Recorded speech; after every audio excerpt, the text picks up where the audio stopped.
जय मेवाड़ के online platform पे मित्रों आपका हार्दिक स्वागत है। आज हम गणित की पहली कक्षा शुरू करने जा रहे हैं संख्या पद्धति, जिसका नाम है संख्या पद्धति। यह जो चैप्टर है वह विभिन्न परीक्षाओं में काम में आने वाला है, जैसे कि रीट है, थर्ड ग्रेड है, उसके बाद गणित के जो भी है जैसे कि पटवारी है, ग्राम सेवक है, बहुत सारे एग्जामों में जहां जहां ये चैप्टर होता है वहां से अपना एक ना एक प्रश्न यहाँ पे आता है और सरल तरीके से हो जाता है। तो शुरू करने जा रहे हैं हम आज पहला चैप्टर, जिसका नाम है संख्या पद्धति। संख्या पद्धति शुरू करने से मित्रों पहले हम ये बताते हैं आपको कि संख्या कहते किसे हैं। संख्या कहते किसे हैं, तो संख्या किसे कहते हैं ये हम पढ़ने जा रहे हैं। संख्या की परिभाषा, इकाई। मित्रों ध्यान देना यहाँ पे, ये बहुत ही सरल है। इकाई, दहाई, सैकड़ा, हजार, इस तरीके से आगे जहां तक हम संख्या लिख सकते हैं, इकाई, दहाई, सैकड़ा, हजार के स्थानों पर अंकों को रखने से, के स्थानों पर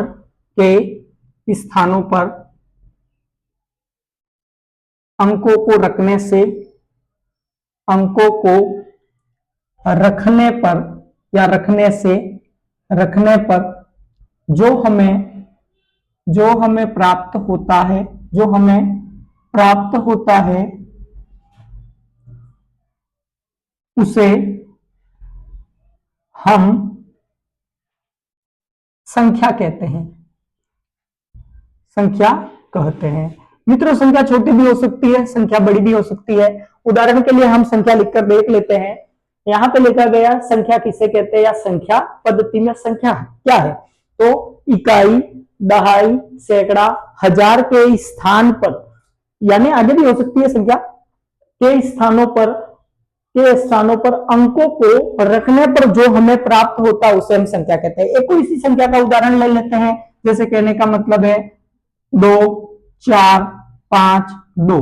अब देखिए इकाई पर 2 रखा है, दहाई पे 4 रखा है, सैकड़े पे 5 रखा है और हजार पे 2 रखा है। आगे भी रख सकते थे हम, 10,000 पे 4 रख सकते थे। तो यहाँ ये जो संख्या रखने से हमें नंबर्स प्राप्त हुआ है, इस संख्या का नाम क्या हो जाएगा, गिन लेते हैं। इकाई, दहाई, सैकड़ा, हजार, 10,000, यानी 42,542 हमें संख्या प्राप्त हुई है विभिन्न अंकों को रखने पर हमें 42,542 प्राप्त होता है।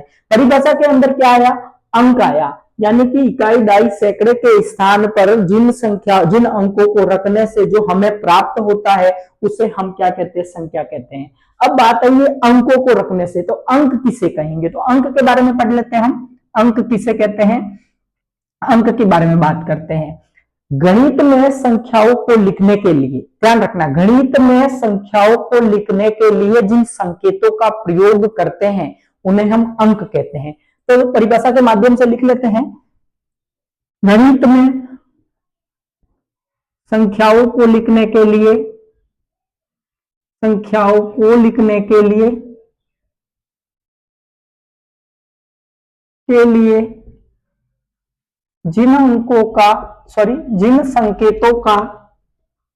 हैं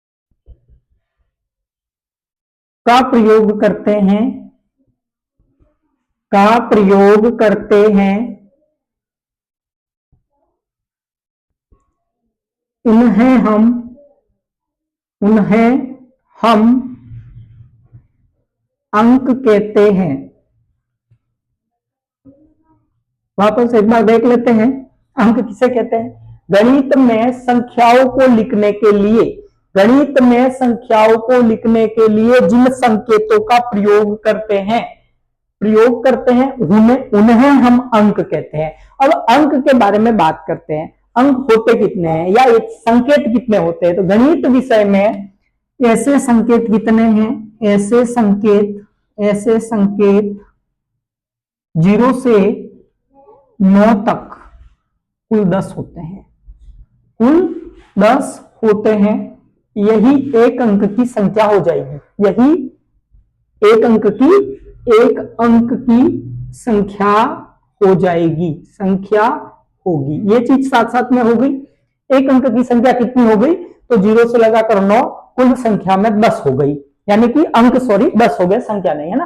एक अंक की संख्या कितनी होती है, 10 होती है। अब बात करते हैं, पहले बात होगी संख्या। संख्या किसे कहेंगे? तो इकाई, दहाई, सैकड़ा, हजार, डैश डैश डैश के स्थानों पर अंकों को रखने से जो कुछ प्राप्त होता है उसे हम संख्या कहते हैं। अंक किसे कहते हैं? गणित में संख्याओं को लिखने के लिए जिन संकेतों का प्रयोग करते हैं, जिन संकेतों का प्रयोग करते हैं उन्हें हम संख्या कहते हैं। ऐसे संकेत 0 से 9 तक कुल 10 होते हैं और एक अंक की संख्या कितनी हो जाएगी मित्रों? हमारी 10 हो जाएगी। आगे बात करते हैं कुछ विशेष संख्या और अंक के बारे में। संख्या के लिए क्या जरूरत है और अंक के लिए क्या जरूरत है? संख्या और अंक के लिए, संख्या के लिए क्या हो जाएगा मित्रों? संख्या के लिए अंकों की जरूरत होगी। ध्यान रखना है, संख्या के लिए अंकों की जरूरत होगी, लेकिन अंकों के लिए संख्या की जरूरत होना जरूरी नहीं है। तो संख्या के बारे में क्या पढ़ेंगे हम? संख्या वैसे उपयोग में क्या आएगी? तो बात करते हैं प्रकृति में किसी वस्तु की गणना या तुलना करने में उपयोग आता है, करने में उपयोग आता है मित्रों, उपयोग आता है। संख्या का क्या उपयोग आता है?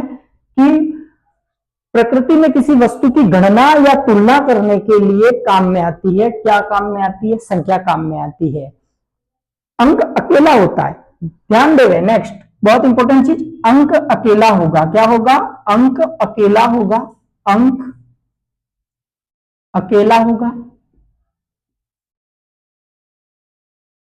जबकि संख्या दो या दो से अधिक अंकों से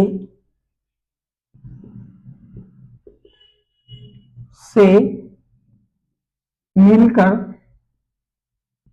बनती है। कैसे मित्रों? जैसा हमने यहां पढ़ा था कि 0 से 9 तक कुल संकेत अंक एक एक होता है, परंतु संख्या के लिए क्या होता है? संख्या के लिए 2 जरूरी होते हैं, यानी कि इकाई और दहाई, मिनिमम इकाई और दहाई से स्टार्ट होता है। इसलिए हमें ध्यान क्या देना है कि कम से कम 2 या 2 से अधिक से मिलकर बनती है। बात करते हैं, यहां तक हो गया। हम अब आ जाते हैं एक अंक की संख्या। हमने वैसे पढ़ ली है, 2 अंकों से शुरू कर लेते हैं। 2 अंकों की संख्या, 2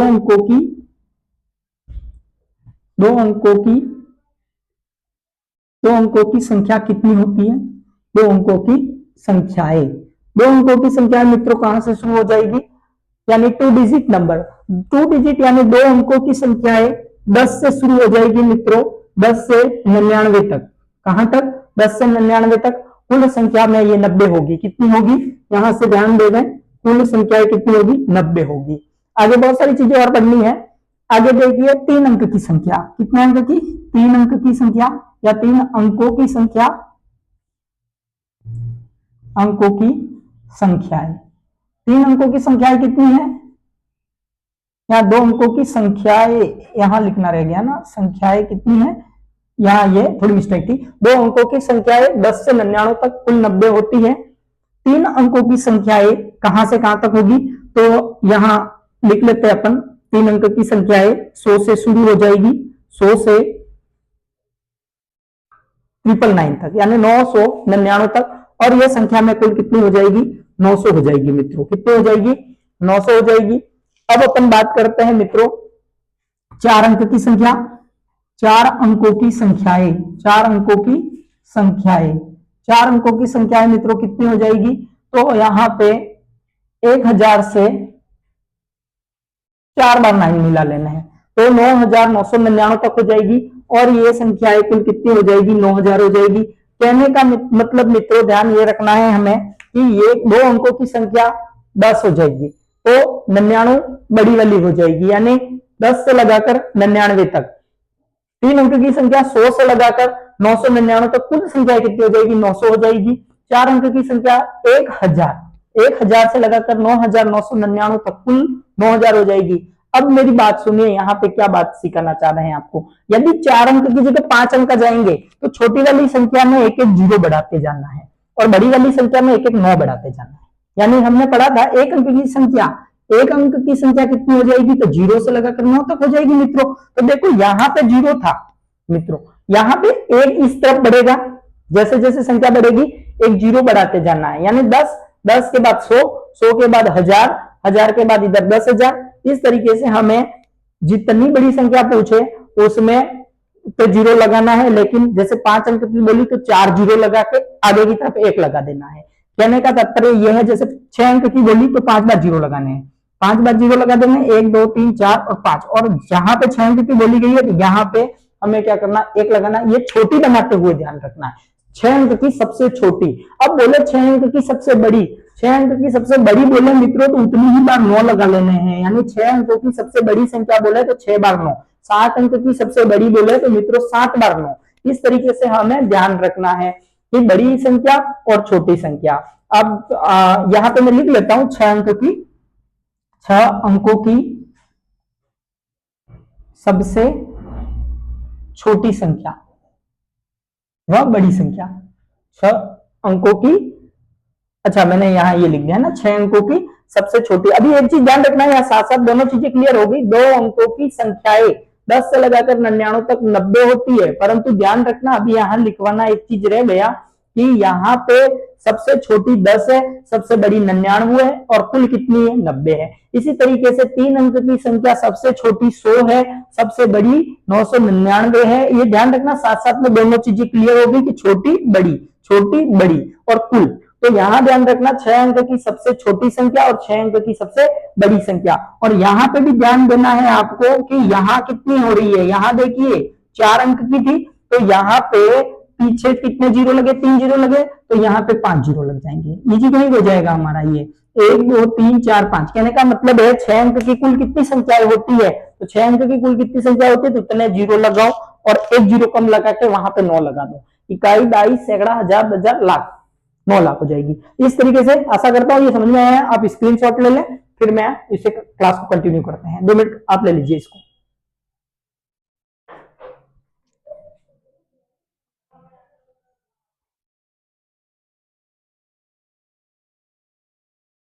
हाँ, स्क्रीनशॉट आप सभी ने ले लिया होगा। क्लास को कंटिन्यू करते हैं अपन।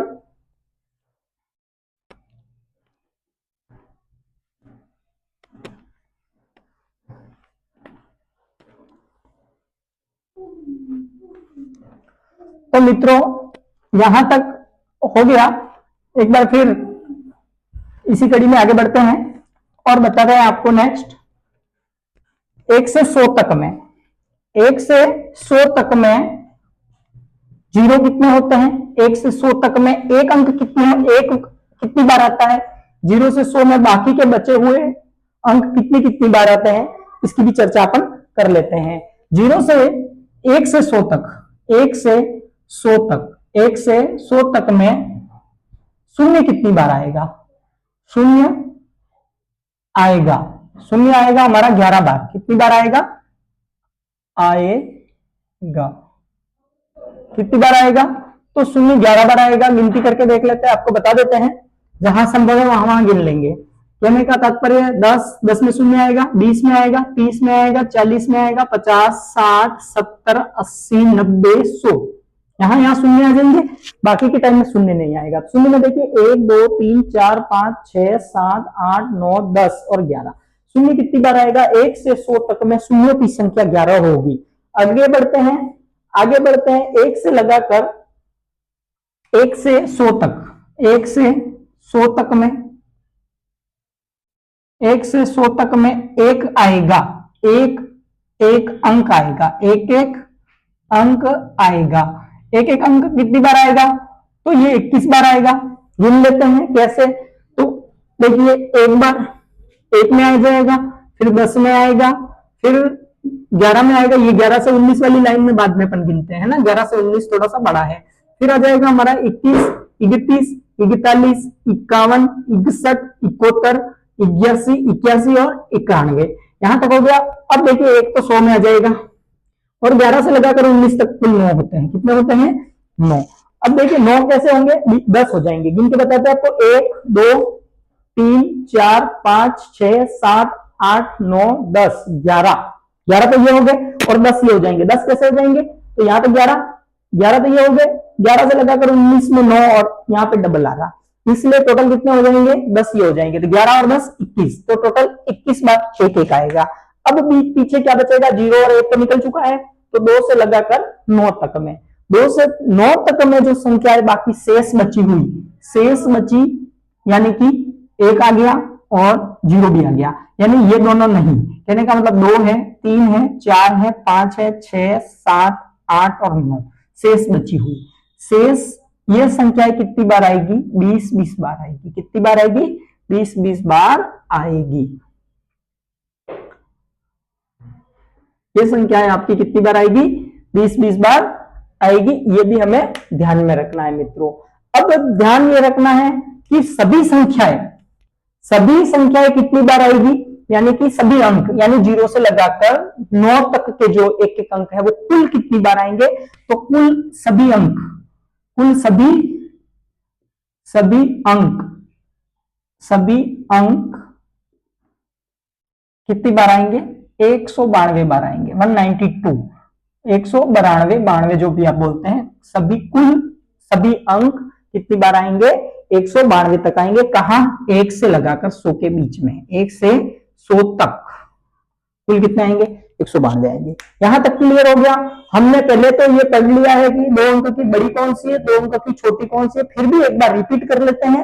देखिए 2 अंक की सबसे बड़ी संख्या, 2 अंकों की सबसे बड़ी संख्या, फिर रिपीट कर रहे हैं एक बार, 2 अंक की सबसे बड़ी संख्या कौन सी हो जाएगी, 2 अंक की सबसे बड़ी संख्या 10 हो जाएगी, और सबसे यहां छोटी लिख देता हूं, सॉरी, सबसे बड़ी, 2 अंकों की सबसे छोटी संख्या 10 हो जाएगी। क्या हो जाएगी, छोटी संख्या 10, वह बड़ी कौन सी हो जाएगी, वह बड़ी 99 हो जाएगी। ये ध्यान रखना है। 3 अंकों की सबसे छोटी,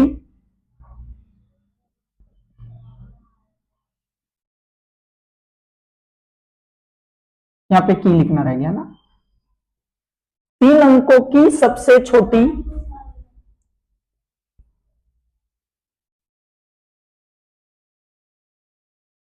तीन अंकों की सबसे छोटी संख्या कौन सी हो जाएगी हमारी, तो यहां पे 3 अंक की बात करते थे, ये 100 हो जाएंगे, और यहां पे तो बड़ी संख्या 999 हो जाएगी। इस तरीके से 4 अंक की बोलेंगे तो यहां पे 1000 हो जाएगा, और यहां पे एक 9 और बढ़ जाएगा, यानी लिख लेते हैं 4 अंक की या 4 अंकों की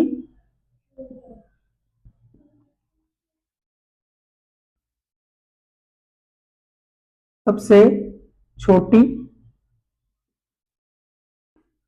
संख्या, 4 अंक की सबसे छोटी संख्या, यानी कहने का तात्पर्य है 4 बार 0 लिख दो, और फिर लास्ट वाले यानी 1000 के स्थान पर क्या हो जाएगा, 1 लगा देंगे, और यहां पे क्या करेंगे हम, एक 0 बढ़ा देंगे, सॉरी एक 9 बढ़ा देंगे।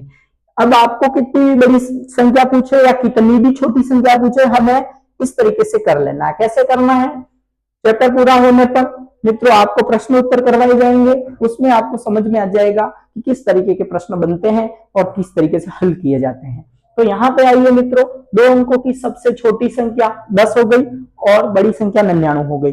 अब अगर अपने को कितनी भी बड़ी बोले, यानी अपने को बोले 5 अंक की सबसे बड़ी संख्या, तो 5 बार 9 लिखना है, 7 अंक की सबसे बड़ी संख्या 7 बार 9 लिखना है। लेकिन छोटी के लिए पूछे तो जितने जब मान लो पूछ लिया 7 अंक की सबसे छोटी, तो हमें 7 बार 0 लगा लेने पड़े, सीधे सीधे बिना कुछ सोचे। फिर मैं समझा रहा हूँ क्या करना है, 3 और 3 6 और 1 ही 7। अब ये जो इधर का 7वां स्थान 0 का है, इस स्थान को हटा के यहाँ पे 1 लगा दो, बस ये सबसे छोटी संख्या बन जाएगी। अभी हमें किसी भी प्रकार का कोई दिमाग ज्यादा यूज नहीं करना। 7 अंक की सबसे छोटी बोला गया है तो हमें क्या करना, 7 0 लगाना है, लेकिन हमारा जो लेफ्ट हैंड है, यानी कि हाँ लेफ्ट हैंड है, इस वाले 0 को हटा के वहां पर 1 लगा देना है, बस सीधे सीधे यही अपने ट्रिक ध्यान में रखनी है, जिससे हमारे कोई भी संख्या गलत नहीं होगी।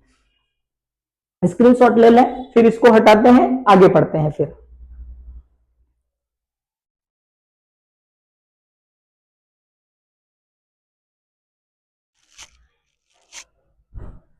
स्क्रीनशॉट आपने ले लिया होगा, फिर आगे पढ़ेंगे हम। नेक्स्ट इसको हटा देते हैं।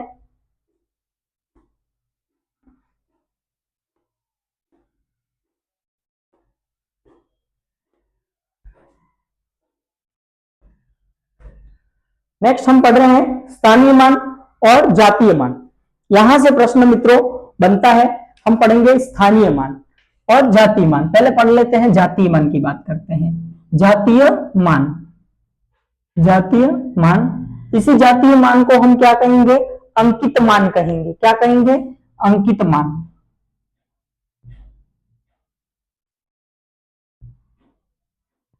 अभी मुझे दो नाम याद आ रहे हैं, जातीय मान और अंकित मान। अब क्या होता है, यहाँ पे ध्यान ये रखना है, अंकित मान या जातीय मान को इंग्लिश में एक ही नाम से बुलाते हैं। जब भी आता है हमें इंग्लिश में इस चीज का ध्यान रखना, फेस वैल्यू। बस फेस वैल्यू कहते ही हमें ध्यान में आ जाना चाहिए स्थानीय मान, जातीय मान, सॉरी स्थानीय मान अलग है, जातीय मान और अंकित मान कहते हैं। जातीय मान और अंकित मान में क्या होगा? या शुद्ध या वास्तविक मान भी कहते हैं। इसे क्या कहते हैं? शुद्ध या वास्तविक मान। क्या कहेंगे? शुद्ध या वास्तविक मान। वैसे शुद्ध कहीं लिखा हुआ नहीं है, लेकिन परिभाषा के अंदर आता है वास्तविक मान। अब आ जाते हैं फेस वैल्यू के अंदर, यानी इंग्लिश मीडियम वाला कोई स्टूडेंट है तो उसे एक ही नाम से जानना है फेस वैल्यू। लेकिन हिंदी मीडियम वाला है, ज्यादातर क्या प्रश्न में आता है अंकित मान बताइए, वास्तविक मान बताइए, जातीय मान बताइए, इस तरीके से प्रश्न बनता है।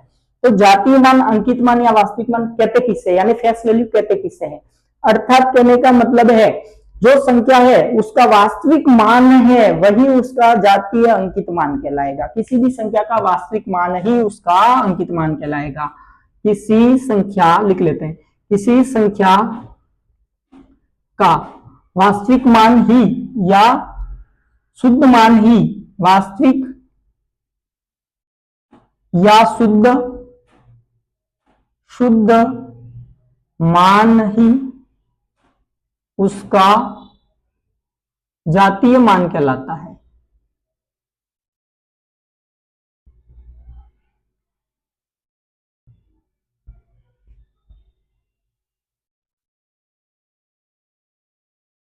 कैसे मित्रों समझाते हैं आपको? स्थानीय मान, वास्तविक मान या जातीय मान के बारे में बात कर रहे थे। तो जातीय मान या अंकित मान कहते किसे, यानी फेस वैल्यू कहते किसे हैं?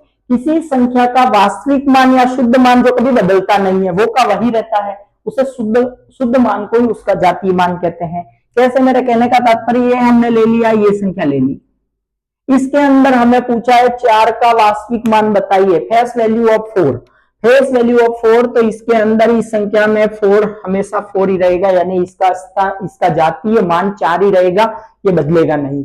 जैसे कहने का मतलब 5, तो 5 का जातीय मान 5 ही रहेगा, यानी उसका वास्तविक मान वही रहेगा जो यहां पहले से ही संख्या में विद्यमान है। ये ध्यान रखना है, 5 का जातीय मान 5, 4 का जातीय मान 4, 6 का जातीय मान 6, 2 का जातीय मान 2 ही रहेगा। अब बात करते हैं स्थानीय मान के बारे में, बात करते हैं, एक प्रश्न ले लेते हैं, इसके बाद इसके बारे में, इससे रिलेटेड। तो अब ले लेते हैं स्थानीय मान।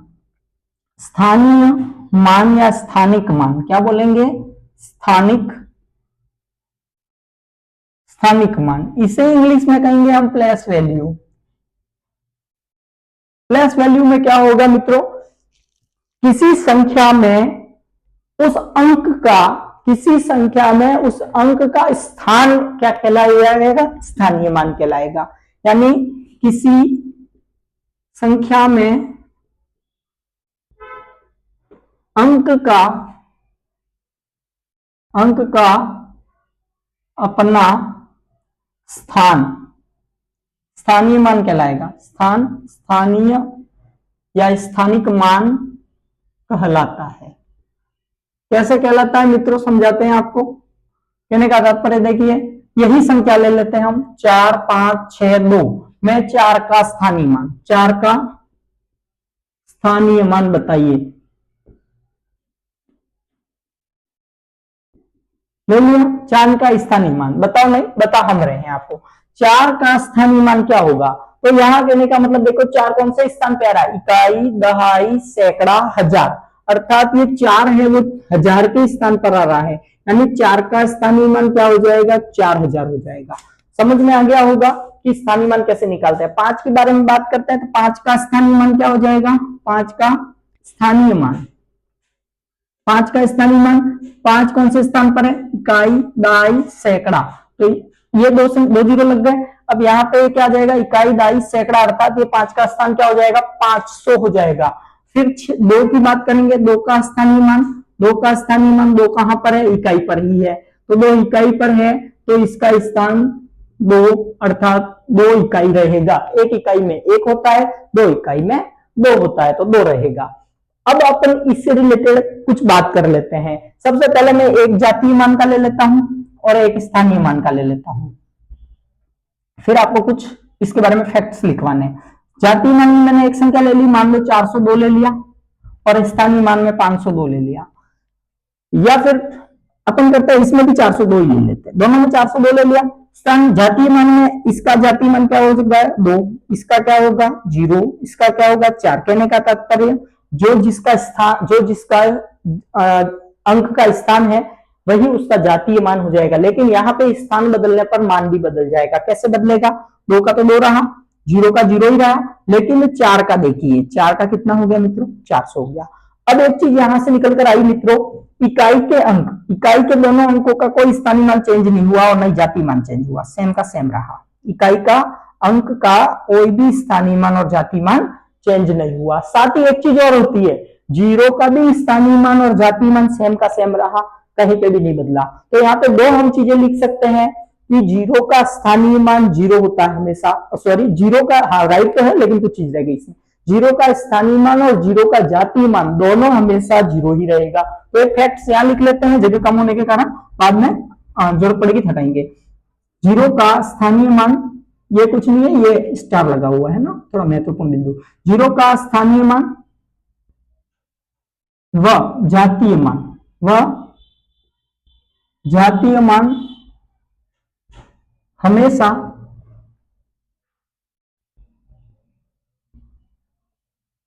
जीरो रहता है। यह ध्यान रखना, ये प्रश्न कई बार परीक्षा में आया हुआ है कि 0 का स्थानीय मान और 0 का जातीय मान होता है तो हमेशा 0 रहता है, या फिर सही और गलत में भी आ जाता है, तो हमें वहां पता होना चाहिए। आगे पढ़ रहे हैं हम, इकाई के अंक का, इकाई के अंक का दूसरी बात है ये, इकाई के अंक का स्थानीय मान व जातीय मान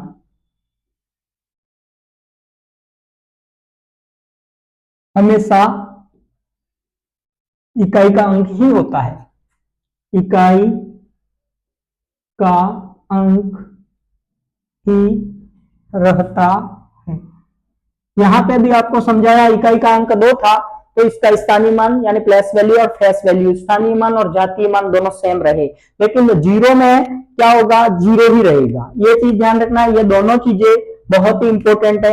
ये कहीं कहीं स्टेटमेंट में पूछ लिए जाते हैं सही और गलत में, वहां पे यदि हमें हमारा ये चीजें हमें ध्यान में होगी तो कॉन्सेप्ट क्लियर होगा, तो हमारा उत्तर सीधे सीधे सही हो जाएगा। आगे आप स्क्रीनशॉट ले लीजिए, फिर अपन आगे बढ़ते हैं।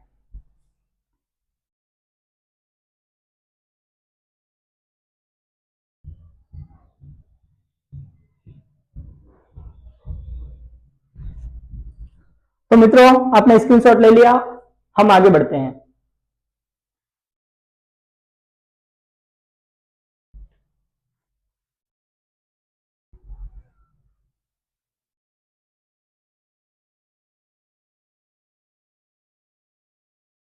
अब आ जाते हैं हम संख्या लेखन, संख्या लेखन में आ जाते हैं।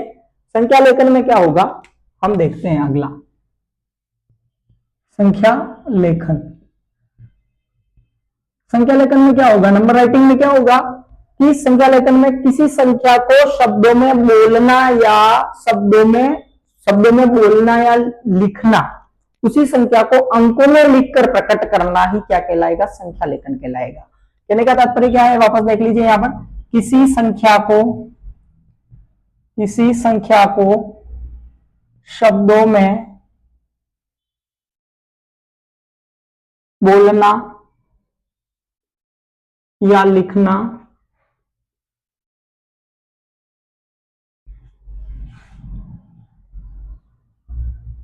उसी संख्या को अंकों में लिखने किसी संख्या को शब्दों में बोलना या लिखने वाली उसी संख्या को अंकों में प्रकट करना, लिखकर प्रकट करना या प्रकट करना, अंकों में लिखकर प्रकट करना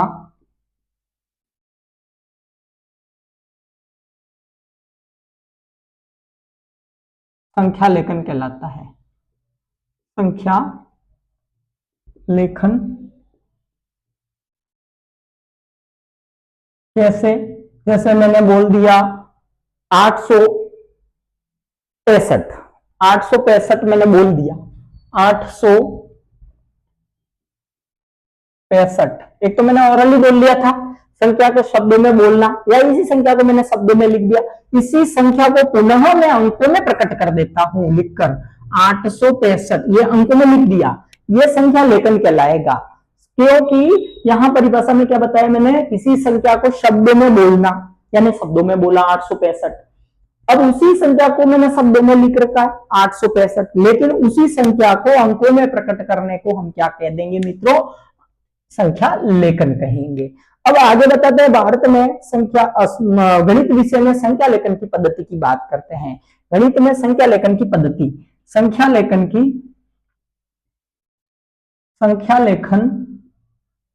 पद्धति, संख्या लेखन की कुल कितनी पद्धतियां है? तो संख्या लेखन की गणित में 3 पद्धतियां है। संख्या लेखन की गणित में 3 पद्धतियां है। कितनी पद्धतियां है मित्रों? 3 पद्धतियां है। यहां से प्रश्न आते हैं, छोटे छोटे हैं ये, परंतु प्रश्न बहुत ही अच्छे लेके जाते हैं। तो संख्या लेखन पद्धति में क्या होगा, पहली भारतीय पद्धति होगी मित्रों, ध्यान रखना, भारतीय पद्धति, संख्या लेखन की भारतीय पद्धति। दूसरा आ जाएगा संख्या लेखन की अंग्रेजी पद्धति, और तीसरा हो जाएगा संख्या लेखन की रोमन पद्धति। क्या हो जाएगी? रोमन पद्धति। मित्रों हम पहले जो पढ़ चुके हैं, तीनों नाम है, एक एक को हम विस्तार से पढ़ेंगे। तो सबसे पहले वापस एक बार इसको रिवाइज कर लेते हैं। संख्या लेखन किसे कहते हैं? किसी संख्या को शब्दों में बोलना या लिखना, उसी संख्या को पुनः अंकों में प्रकट करना, यानी अंकों में लिखकर प्रकट करना, क्या कहलाएगा? संख्या लेखन कहलाएगा। अब संख्या लेखन की कुल गणित में कितनी पद्धतियां है? तो गणित में 3 पद्धतियां है। कौन कौन सी आ जाएगी? भारतीय पद्धति, अंग्रेजी पद्धति और रोमन पद्धति। आइए मित्रों हम इन्हें विस्तार से पढ़ते हैं। भारतीय पद्धति में क्या होगा? तो भारतीय पद्धति में पढ़ते हैं अपन, यानी इंडियन सिस्टम में नंबर्स को कैसे लिखेंगे।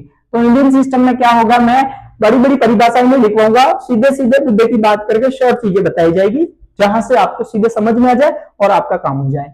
तो इकाई, दहाई, सैकड़ा, हजार, 10,000, इस तरीके से हम आगे से आगे इसको लिखते जाएंगे। इस तरीके से लिखने को हम क्या कहेंगे?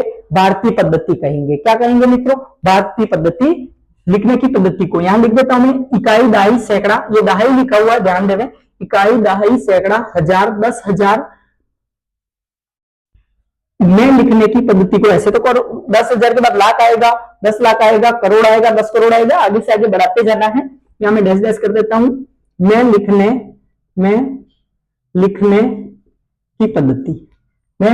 की पद्धति। अब देखिए मित्रों, इसके अंदर प्रश्न कहां से आएगा? अल्प विराम को लेके आएगा कि भारतीय पद्धति में कितनी संख्याओं के बाद कोमा लगाया जाता है। तो यहां पर क्या होगा? भारतीय पद्धति में अल्प विराम, पहला अल्प विराम लगाते हैं, यानी पहला अल्प विराम 3 अंक के बाद लगता है। पहला अल्प विराम 3 अंकों के बाद लगता है, 3 अंकों के बाद, समझाऊंगा कैसे। बाकी के अल्प विराम हर 2 अंक के बाद लगेगा, हर या प्रत्येक 2 अंकों के बाद लगेगा, अंकों के बाद लगता है। कैसे लगता है मित्रों? मैं समझाता हूं आपको। एक संख्या लिख ली मैंने, ये लिख ली मैंने,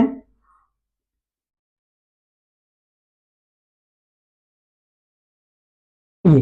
अब मित्रों यहां पर मैंने लिखा है पहला अल्प विराम 3 अंक के बाद, बाकी के अल्प विराम हर या प्रत्येक अंकों के, प्रत्येक 2 अंकों के बाद लगेगा, प्रत्येक 2 अंकों के बाद लगेगा। तो लगा देते पहला अल्पविराम, ये लग गया आपका सैकड़े के बाद में, इकाई, बाई, सैकड़ा, फिर हर एक 2 के बाद लग जाएगा।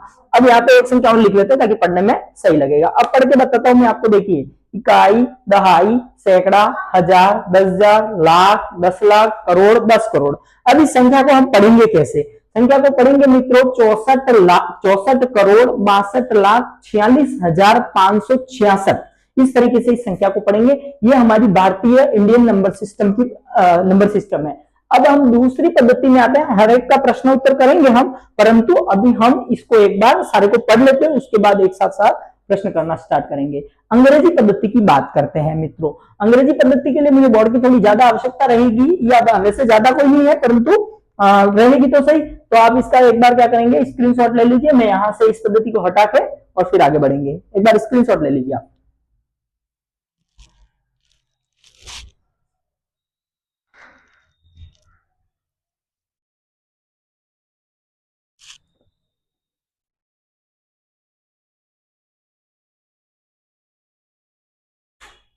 हाँ तो मित्रों, आपने ये स्क्रीनशॉट ले लिया होगा। अब